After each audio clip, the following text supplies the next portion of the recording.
ina mamakin yadda 'yan APC suke tada hankalinsu. Duk da aka ce Kwankwaso ya shigo ko kuma zai shigo, sai ka gani sun ɗaga hankalinsu kamar an musu mutuwa ko kuma kamar an musu wani gagarumar me ake cewa asara ko wani suna ta tada hankalinsu.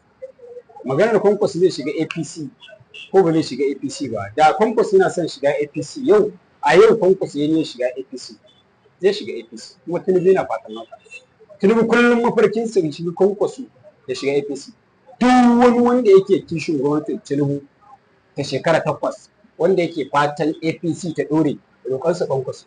Kuma abin ta kai mu a nan Kano wanda kamar za mu iya cewa sun faɗi daga sama sun zarce rijiya ko kuma za su zarce rijiya, sai da suna ta tada hankalinsu da an yi magana Kwankwaso ne shigo sai ga suna ta wani abu kamar wa'anda suka samu damuwa.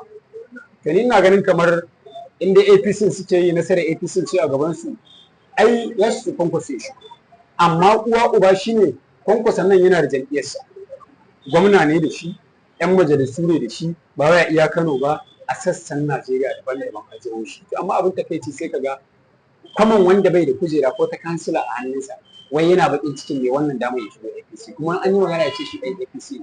Ya kamata ɗan APC Kano sunan da muke muku na makarfi ya ƙara ƙaruwa kuma ce wannan maganin da muke baku tun na gawo na isu kwamin mu ƙara muku wani domin ya ƙare kuna nema ku faɗa da ita.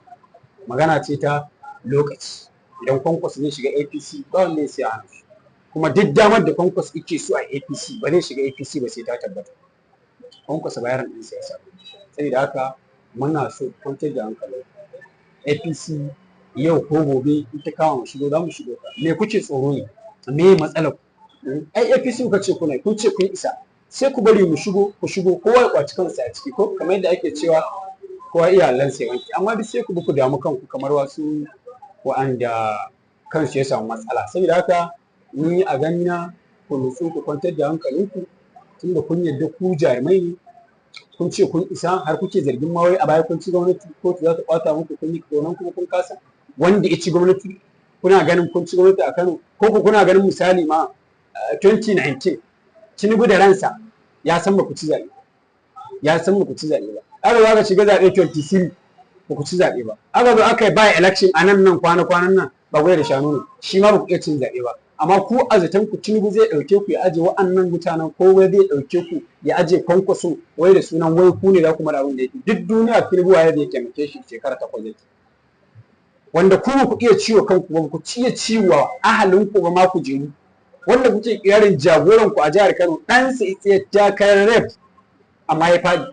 Shi Tinubu zai ɗauka ya aje wanda ya kafa gwamna, ya kafa sanatoci, kafa 'yan majalisu. Alhaji ne aiki da hankali. 'Yan APC na yadda kun fara samun matsala, na yadda kun fara faɗawa daji. Saboda haka ina roƙon 'yan uwa 'yan Kwankwasiya duk inda ka ga ɗan APC a Kano, da Allah ka ƙoƙari ka nemi magani ka bashi.